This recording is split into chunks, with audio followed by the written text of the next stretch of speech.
मैं चाहती हूँ कि उस अरब अदीबा की 10 नसीहतें जो उसने अपनी बेटी को की थी वो आपके सामने रखूं। अज़वाजी जिंदगी को पुरसकून बनाने के लिए बड़ी अहम नसीहतें हैं। पहली वसीयत है, ए मेरी प्यारी बेटी, मेरी आंखों की ठंडक, शौहर के घर जाकर कनात वाली जिंदगी गुजारने का एहतमाम करना। जो दाल रोटी मिले उस पर राजी रहना, जो रूखी सूखी शौहर की खुशी के साथ मिल जाए वो उस मुर्ग पुलाव से बेहतर है जो तुम्हारे इसरार करने पर उसने नाराजगी से दिया। दूसरी वसीयत है, मेरी प्यारी बेटी, इस बात का ख्याल रखना कि अपने शौहर की बात को हमेशा तवज्जो से सुनना, उसको अहमियत देना, हर हाल में उनकी बात पर अमल करने की कोशिश करना।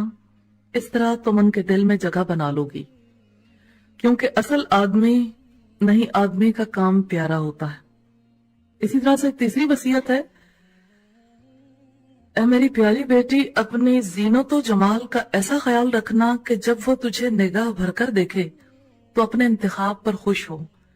सादगी के साथ जितनी भी मुकद्दर हो जाए खुशबू का एहतमाम जरूर करना। याद रखना कि तेरे जिस्म और लिबास की कोई बू या कोई बुरी हैयत उसे नफरत और कराहत न दिलाए। इसी तरह से चौथी वसीयत है, ऐ मेरी प्यारी बेटी, अपने शौहर की निगाह में भली मालूम होने के लिए अपनी आंखों को सुरमे और काजल से हुस्न देना, क्योंकि पुरकशिश आंखें पूरे वजूद को देखने वाले की निगाहों में जचा देती हैं।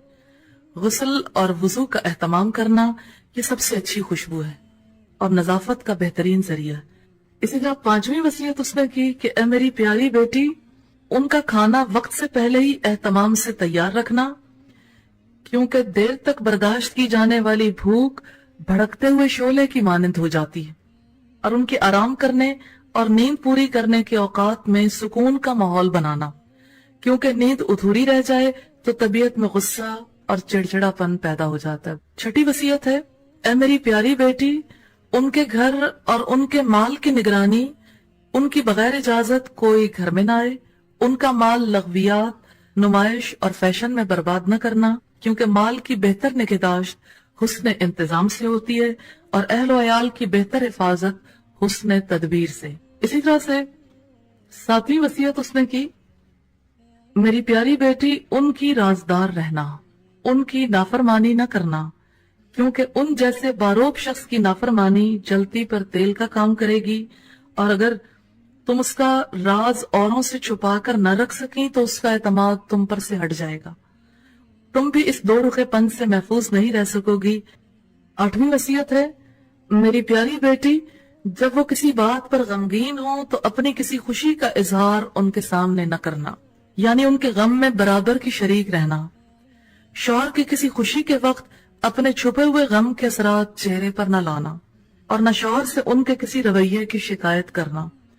उनकी खुशी में खुश रहना और उनकी खुशियों को कहर में यानी गुस्से में बदलने की कोशिश न करना, वरना तुम उनके कल्ब को, उनके दिल को गमजदा करने वाली बन जाओगी। नवी वसीयत है, ऐ मेरी प्यारी बेटी, अगर तुम उनकी निगाहों में काबिल इज्जत बनना चाहती हो तो उनकी इज्जत और एहतराम का खूब ख्याल रखना और उनकी मर्जी के मुताबिक चलना, तो उसको भी हमेशा हमेशा अपने जिंदगी के हर मरहले में अपना बेहतरीन रफीक पाओगी। 10वीं वसीयत है, ऐ मेरी प्यारी बेटी, मेरी इस नसीहत को पल्लू से बांध लो, उस पर गिरा लगा लो कि जब तक तुम उनकी खुशी और मर्जी की खातिर कई बार अपना दिल नहीं मारोगी, उनकी बात को ऊपर रखने के लिए खा तुम्हें पसंद हो या नापसंद, जिंदगी के कई मरहलों में अपने दिल में उठने वाली ख्वाहिशों को दफन नहीं करोगी, उस वक्त तक तुम्हारी जिंदगी में भी खुशियों के फूल नहीं खिलेंगे। ऐ मेरी प्यारी और लाडली बेटी, इन नसीहतों के साथ मैं तुम्हें अल्लाह के हवाले करती हूँ। अल्लाह ताला जिंदगी के तमाम मरहलों में तुम्हारे लिए खैर मुकद्दर फरमाए और हर बुराई से तुम्हें बचाए। ससुराल में एक लड़की कैसे निभाह करे, नए लोग, नया मिजाज। सबसे पहली चीज तो यह है कि बात बे बात माइंड ना करे, रंजो गम को दिल में जगह ना दे। अब उसे पिछली फैमिली छोड़ने का गम है, جہاں اس کے نخرے برداشت کیے جاتے تھے، جہاں لوگ اس کی باتوں کو اگنور کر دیتے تھے، رہ رہ کے اسے یاد آتا ہے وہ کتنے اچھے لوگ تھے جہاں میں رہتی تھی، اور یہ کتنے برے لوگ ہیں جن میں آ گئی ہوں۔ حالانکہ نہ وہ اچھے تھے نہ یہ برے ہیں، وہ ایسے تھے کہ کر کر کے منتیں تیری عادت بگاڑ دی، دانستہ ہم نے تجھ کو ستمگر بنا دیا۔ اور یہ ایسے ہیں کہ انہیں بھی توقع تھی کہ آنے والی جو ہے وہ اپنی ذمہ داریوں کا احساس کرے، تو اس کے لیے بھی بڑی مشقت ہو گئی۔ اس وجہ سے لڑکی کو یہ سمجھ کے جانا چاہیے کہ اب میرے لیے عمل کا میدان میرا سسرال ہے، اور میں نے وہاں جا کے ان کی غلطیاں نکالنے کے لیے مجھے مقرر نہیں کیا گیا، ان کے عیب پکڑنے کے لیے مجھے نہیں بھیجا گیا، ان کی باتوں پہ ریاکشن کا اظہار کرنے کے لیے نہیں بھیجا گیا۔ اس لیے اگر امید کے خلاف کوئی طرز عمل اختیار کر رہا ہے تو ایسے میں لڑکی کو یہ سکھا کے بھیجنا چاہیے، ماں باپ کی ذمہ داری ہے کہ وہ اپنے آپ کو اچھی لاجک دے کے بدگمان ہونے سے اپنے آپ کو بچائے، اور اچھی لاجک دے کے ایسے رویوں کو اپنے دماغ سے نکال دے۔ اور دیکھیں کہ آپ کی بیٹی یا ایک لڑکی کا جو ذہن ہے، اس کا دل ہے، وہ کوئی کوڑے دان تھوڑی ہے تو اس میں کوڑا اکٹھا کرتے رہیں، فلاں نے یہ کر دیا، فلاں نے یہ کر دیا۔ آپ کسی بھی لڑکی کو جس کی شادی ہو نا، کچھ عرصے کے بعد دیکھیں، آپ اس سے کچھ پوچھنا نہ چاہیں، وہ ذرا سا موقع پا کے لگے گا سب کچھ باہر آ جائے گا۔ اور یہ کسی ایک لڑکی کا معاملہ نہیں، ہر لڑکی کا معاملہ آلموسٹ، کیونکہ سکھایا نہیں جاتا۔ تو سسرال میں کامیاب زندگی گزارنے کے لیے، سسرالی مسئلے کو حل کرنے کے لیے لڑکی کو یہ سکھانا ضروری ہے کہ حسن ظن کیسے رکھنا، بدگمان ہونے سے بچنا ہے، کسی کے ناموافق طرز عمل پر کس طرح سے اپنے ذہن کو پازیٹیو رکھنا ہے۔ پازیٹیوٹی سکھانی بہت زیادہ ضروری ہے۔ اور اتفاق سے اگر کسی لڑکی کی ماں مثبت مزاج کی حامل نہ ہو، یا باپ مثبت مزاج کا حامل نہ ہو، پھر تو گھر بسنا بہت مشکل ہو جاتا ہے۔ سم ٹائمز ایسا ہوتا ہے کہ باپ بیٹی کو سبق دیتا ہے، سسرال میں اکڑ کر رہنا ورنہ لوگ تمہیں دبا لیں گے۔ جو سمجھدار باپ ہے وہ ہمیشہ بیٹی سے یہ کہتا ہے، سسرال میں دب کر رہنا۔ باتیں تو بہت سادہ سی لگتی ہیں لیکن گہری بہت ہے۔ سسرال میں دب کر رہنا ورنہ لوگ تم سے اکڑیں گے۔ اب آپ دیکھیں کہ دونوں کا رزلٹ آتا ہے۔ اگر وہ اکڑ کر رہے تو یہ نادانی ہے کہ کوئی یہ سوچے کہ کوئی اکڑے گا تو دوسرا دب جائے گا۔ سسرال میں کوئی کس وجہ سے دبے گا بھائی؟ بیٹی اگر اکڑتی ہے گھر میں، یا بہن اکڑتی ہے، تو یہ رشتہ ہی اس نوعیت کا ہے جہاں پہ لوگ ایک دوسرے کے عادی ہوتے ہیں اور کہتے ہیں اچھا چلو کوئی بات نہیں، اس کا غصہ ہے تھوڑی دیر بعد ٹھیک ہو جائے گا، یہ وقتی ہے، یا عادت ہو جاتی ہے نا رویوں کی، اور اس کی اصلاح نہیں ہوتی یا اصلاح کرنے کے نہیں سوچتے، تو میکے میں تو لڑکی اسی طرح سے دباتی رہتی ہے، لیکن سسرال میں وہ دب کر رہے تو تبھی اسے عزت ملتی ہے۔ میں یہ نہیں کہتی کہ ہر لڑکی کو دب جانا چاہیے، مراد اس لیے ہے کہ وہ کسی کے بارے میں برا نہ سوچے، بدگمانی نہ کرے، ہر ایک کی عزت اور احترام کا خیال رکھے، اور اپنے فرائض ادا کرے، اور اپنے آپ کو کوڑے دان نہ بننے دے، یعنی جس میں ہر وقت لوگوں کے بارے میں بری باتیں بھری رہیں۔ دو خواتین کا میں اس وقت آپ کے سامنے واقعہ رکھنا چاہتی ہوں۔ ایک لڑکی جس کی شادی ہوئی، تو شادی کے بعد اس نے سسرال میں بھی اسی طرح سے بیکار وقت گزارنا شروع کر دیا، جس طرح سے میکے میں گزارتی تھی۔ پہلے پڑھتی لکھتی رہی تو ماں باپ نے سوچا کہ اچھا چلو پڑھ لکھ رہی ہے، اب اس کے پاس وقت نہیں ہے، اور وہ جو کچھ بھی کرتی تھی، جیسے بیٹے کا خیال رکھا، اسی طرح سے بیٹی کو بھی بیکار زندگی گزارنے کا عادی کر دیا۔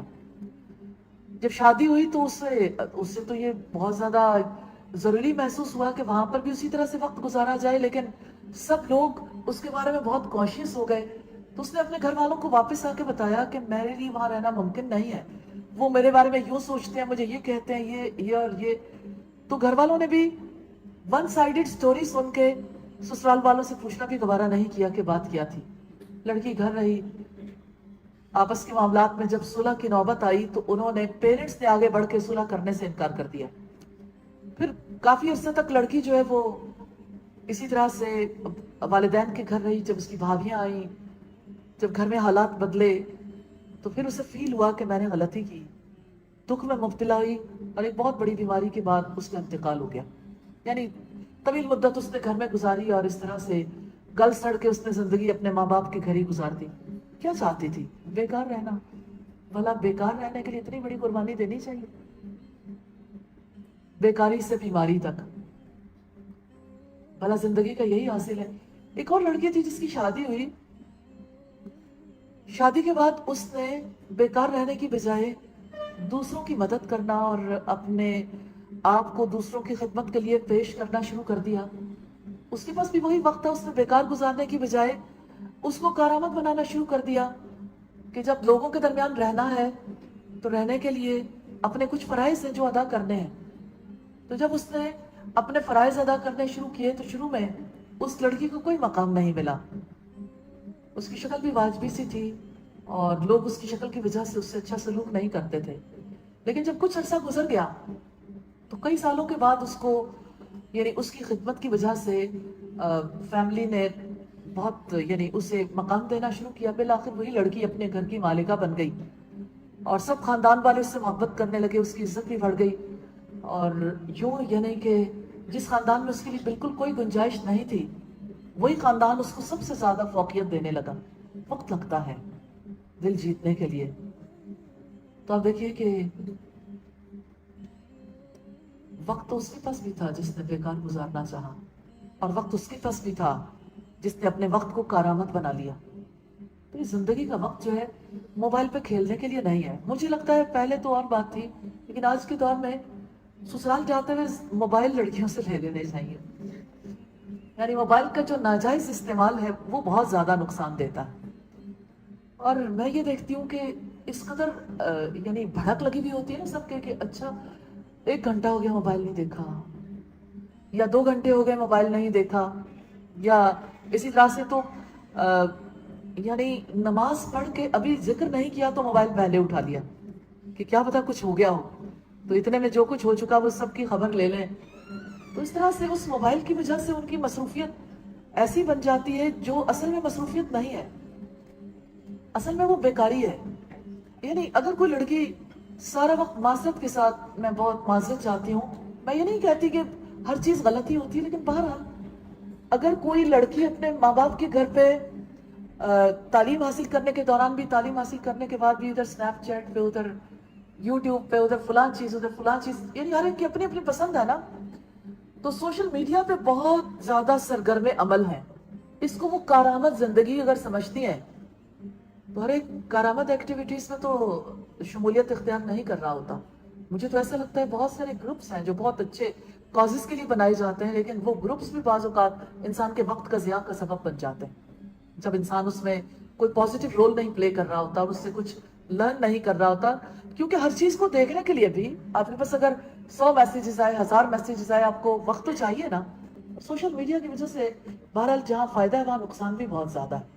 और जहाँ आप फुल एक्सपोजर देते हैं अपनी औलाद को कि जो जी चाहे कर लो, तो उसके बाद जाहिर है कि ससुराल में उन्हें जब एक्सपोजर नहीं मिलता, वही लड़कियां डिप्रेशन में जाती हैं कि अच्छा वहां ठीक था, यहाँ क्या गलत कैसे हो गया। भाई यहाँ के आपकी जिम्मेदारियां और नौयत की हैं, आपसे मुतालबात और हैं, आपका रोल फर्क है।